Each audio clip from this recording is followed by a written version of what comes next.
Hello বন্ধুরা, সবাই কেমন আছেন? আশা করি সবাই ভালো আছেন, ভালো থাকবেন। আমরা তো ভালোই আছি মোটামুটি আপনাদের আশীর্বাদে। আর আজকে কুকিং উইথ সুনিতার চ্যানেলে রান্না হবে হচ্ছে ইলিশ মাছ।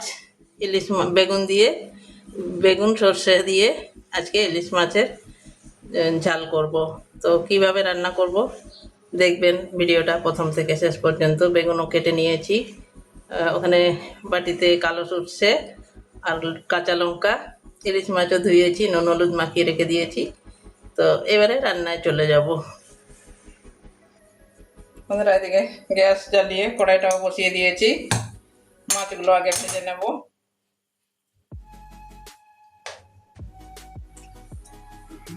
সরষের তেল,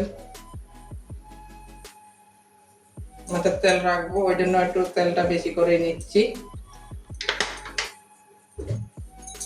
ইলিশ মাছের তেল দিয়ে, ইলিশ মাছ ভাজা করে যে তেলটা থাকে খেতে খুবই ভালো লাগে।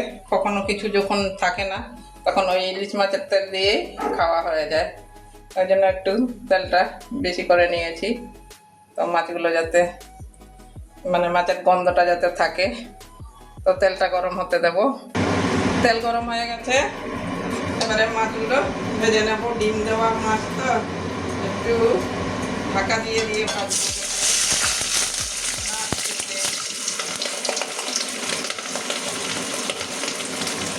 মাছটা একদম কমিয়ে দিয়েছি।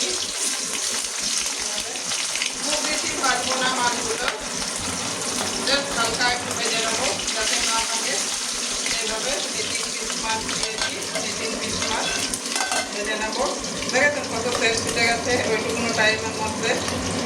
পুরো মাছ খেতে গেলে রান্নাঘরটা তেল তেল হয়ে যায় একবারে। তো ঠিক আছে, এক পিসটা ভাজা হয়ে যাক, আবার পরের পিস তখনই উল্টে দেবো। এবারে ঢাকনাটা চড়াচ্ছি, উল্টিয়ে দেবো। এক পিসটা ভাজা হয়ে গেছে, একদম ভাজা করছি, একদম ভর্তি ভর্তি। এক পিসটা লাল হয়ে গেছে।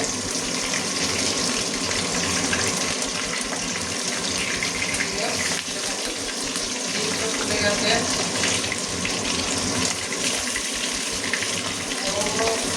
পিস আছে 3টে, ঠিক আছে 3টে পিসই আর ভাজা করা যাবে না, একসঙ্গে 3 পিসই ভাজতে হবে। ওই দিকটাও এরকমই লাল লাল করে ভেজে নেব। আবারও ঢাকা দিয়ে দিচ্ছি, ঢাকা দিয়েই ভাজবো, কারণ আমরা রান্না করতে তেল হয়ে যায়। ওই দিকটাও এরকমই লাল করে ভেজে নেব। ঢাকনা খুললাম, মাছগুলো লাল লাল করে ভাজা হয়ে গেছে। এবারে মাছগুলো তুলে নেব।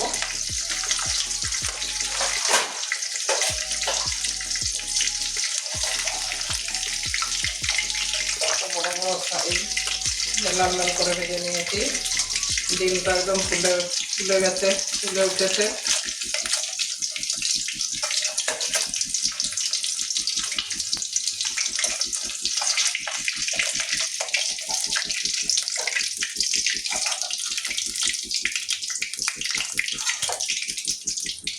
বাকি মাছগুলো সব ওইভাবেই ভেজে নেব।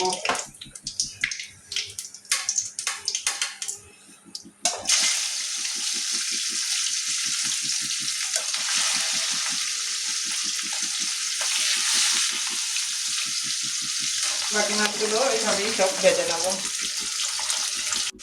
আর দেখুন বন্ধুরা, বাকি মাছগুলো আমার ভাজা হয়ে গেছে।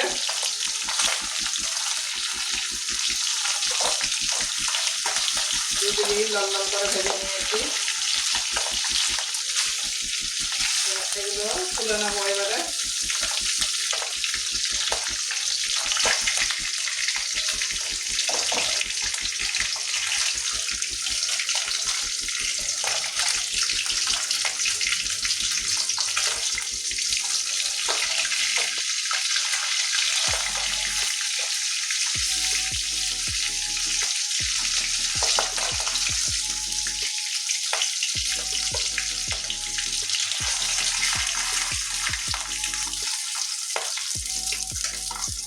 সবকটা মাছ আমার ভাজা হয়ে গেছে।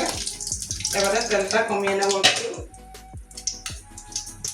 একটা কাপের মধ্যে কিংবা একটা বাটির মধ্যে তেলটা রাখবো। এবারে মাছের তেলটা নিয়ে নিচ্ছি একটা বাটির মধ্যে।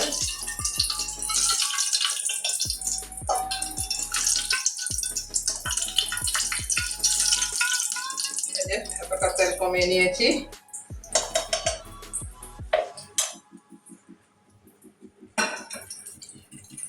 আমার ছেলে খুব ভালো খায় ইলিশ মাছ ভাজা তেল দিয়ে। গরম গরম ভাত, আবারও তেল ঢেলে দিচ্ছি। এবারে বেগুনগুলো হালকা ভেজে নেব। তেল গরম হয়ে গেছে,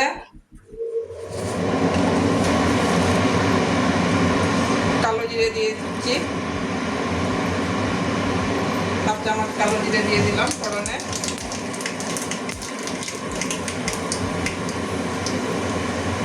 এবারে বেগুনগুলো দিয়ে দিচ্ছি।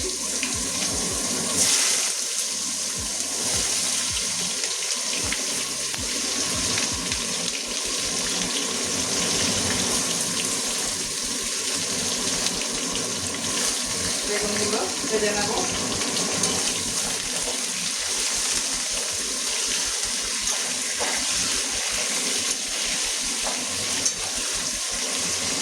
ভালো করে একটু তেলের সঙ্গে বেগুনগুলোকে ভেজে নেব।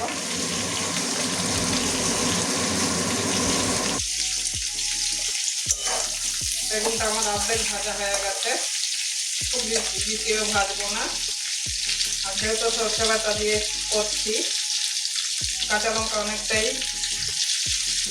সরষের সঙ্গে পেস্ট করে নিয়েছি। এবারে কালারের জন্য একটু কাশ্মীরি লাল লঙ্কার গুঁড়ো দিয়ে দিচ্ছি।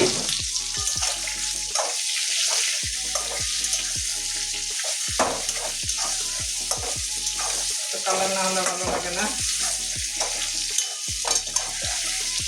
দেখতে ভালো লাগে কালারটা হলে। বেগুনটা আমার অনেকটাই ভাজা হয়ে গেছে।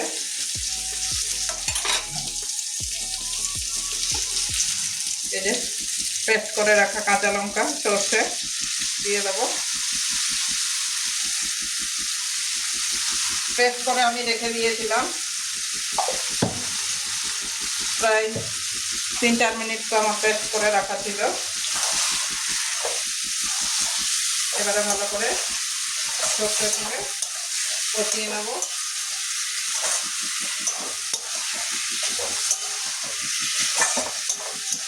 ভালোভাবে কষিয়ে নেব, একটু হলুদ দেবো, নুন দেবো। এবারে হলুদ দিয়ে দেবো পরিমাণ মতো। মাছে নুন দেওয়া ছিল আমার, এবারে নুনটাও দিয়ে দিচ্ছি।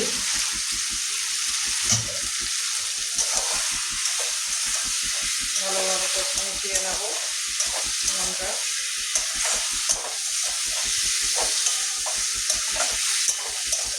সর্ষের যে একটা জল ছিল সেটা টেনে গেছে, এরকম মশলা থেকে মানে বেগুন সর্ষে থেকে তেল ছাড়ছে, একদম জল নেই, একদম শুকিয়ে গেছে।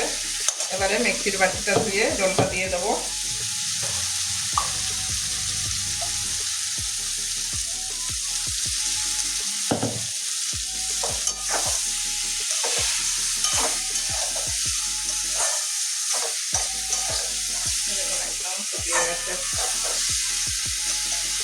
এবারে মিক্সির বাটিটা দিয়ে জলটা দিয়ে দিচ্ছি। আরও একটু জল লাগবে আমার, যেহেতু মাছ অনেকগুলো আছে। আমার অনেকগুলো বলতে 6 পিস মাছ আছে, তো আর একটু জল লাগবে আমার।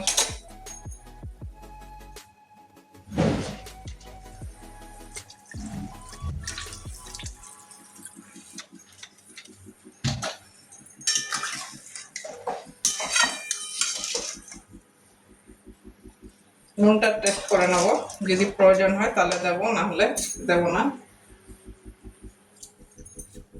নুন লাগবে না, ঠিকই আছে। একটুখানি চিনি দিয়ে দিচ্ছি, কালারটা ব্যালেন্স করার জন্য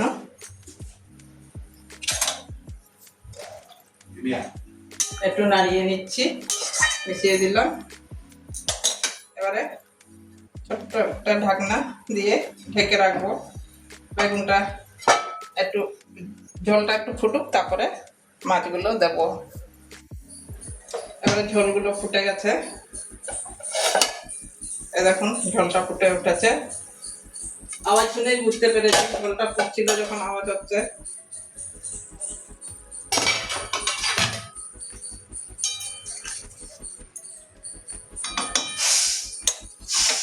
এবারে মাছগুলো দিয়ে দেবো।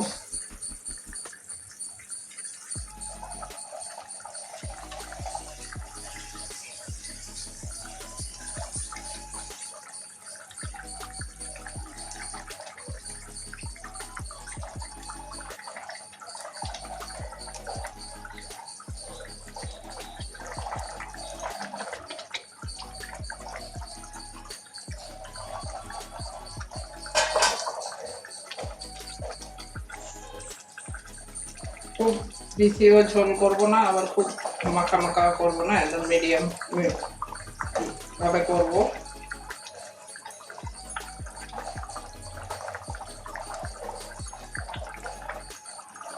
এবারে ঢাকা দিয়ে দেবো আবারও।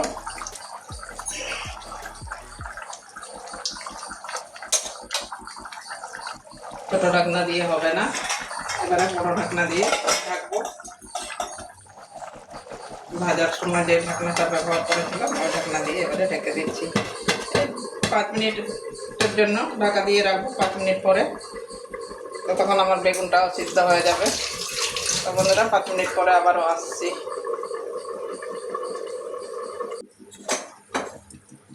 5 মিনিট পরে আবারও চলে আসলাম বন্ধুরা। ঢাকনা খুলে দিয়েছি, এই দেখুন একদম মাছের ঝোলটা রেডি হয়ে গেছে।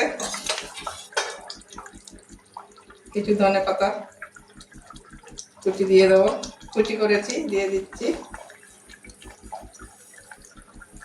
এটা তেল লেগে আছে, তেলগুলো সব ঘষে ঘষে নিয়ে নিচ্ছি।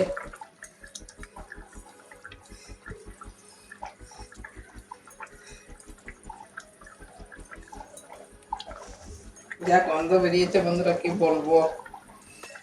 4টে কাঁচা লঙ্কা দিয়ে দিচ্ছি, এমনি পেস্ট করেছি অনেকগুলো লঙ্কা, তাও দিয়ে দিচ্ছি। যার দরকার হবে সে খাবে।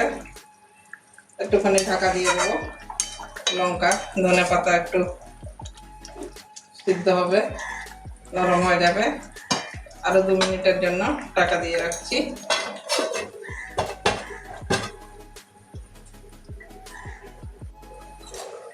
এবারে আবারও 2 মিনিট পরে ঢাকনাটা খুলছি। এই দেখুন ধনে পাতাগুলো আর কাঁচা লঙ্কাটা কি সুন্দর একদম নরম হয়ে গেছে। আর একটা জিনিস দেবো, এবারে গ্যাসটা নিভিয়ে দিচ্ছি। আর একটা জিনিস দিচ্ছি, এটা হচ্ছে কাঁচা তেল। কাঁচা তেল দিলে গন্ধটা আরো খুব সুন্দর লাগবে। তো এই যে কাঁচা তেল একটু ঢেলে দিলাম। নামানোর আগে একটু কাঁচা তেল দিলে গন্ধটা খুব সুন্দর হয়। আর খুন্তি দিয়ে নাড়াচ্ছি না, তেল দিয়ে একটু হাত ছাড়াছি দিয়ে কড়াইটা ধরে একটু ঝাঁকড়ে নিলাম। তো একটা বাটির মধ্যে ঢেলে আবারও দেখাচ্ছি।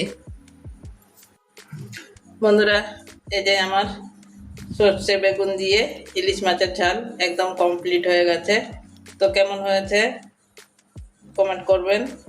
আর নতুন বন্ধুরা যারা নতুন আছেন তো অবশ্যই তাদেরকে বলবো, মানে ভিডিওটা যদি ভালো লেগে থাকে আমার রান্না, তাহলে অবশ্যই একটা লাইক দিয়ে চ্যানেলে নতুন হলে সাবস্ক্রাইব করে পাশে থাকবেন। তো বন্ধুরা এক এক সময় মানে ইচ্ছে করে না যে ভিডিও ছাড়ি। তো আপনাদের জন্য কত কষ্ট করে আমরা ভিডিও করি, আপনারা দেখেন, একটা লাইক পর্যন্ত দিচ্ছেন না। তো লাইক দেওয়ার জন্য তো টাকা পয়সা লাগে না, তো পারলে দিয়ে দেবেন, এই আর কি। দুঃখ হয় আপনারা যখন লাইক করেন না, তখন খুব কষ্ট লাগে বন্ধুরা। তো পারলে দিয়ে দেবেন, লাইক করে দেবেন, কমেন্ট করে দেবেন, শেয়ার করে দেবেন। তো ঠিক আছে, কষ্ট লাগে বলে আজকে বললাম এই কথাটা, কিছু মনে করবেন না। তো সবাই ভালো থাকুন এই বর্ষাকালে। আর আপনারা ওইভাবে একদিন ইলিশ মাছের ঝাল করে খাবেন, দেখবেন খেতে খুবই ভালো লাগে। তো যারা না সবাই খায়, তাও আমি বললাম আমার মতো করে একদিন রান্না করে খেয়ে দেখবেন। তো ঠিক আছে বন্ধুরা, আজকের জন্য আসছি, আবারও অন্য কোনো দিন অন্য ভিডিও নিয়ে অন্য রান্না নিয়ে আসবো। তো তখনের জন্য সবাই ভালো থাকুন।